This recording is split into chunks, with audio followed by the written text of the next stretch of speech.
Assalomu alaykum, hurmatli talabalar. Bugungi gaplashadigan darsimiz shizofreniyaning etiologiyasiga bag'ishlanadi. Shizofreniya ko'p etiologiyali, ya'ni polietiologiya hisoblanadi.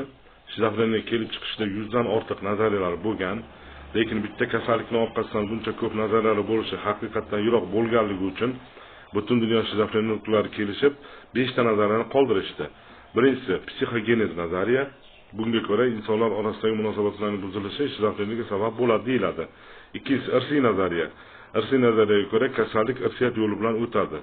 Ya'ni oilada ikkita ota-onadan bittasi shizofreniya bo'lsa 10%, ikkalasi ham shizofreniya bo'lsa 40% tashkil etadi deyshadi. Bioximik nazariya.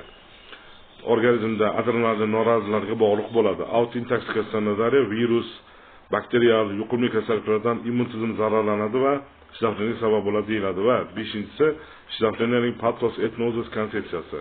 Bu irsiyat yo'li bilan kasallikka moyillik o'tadi.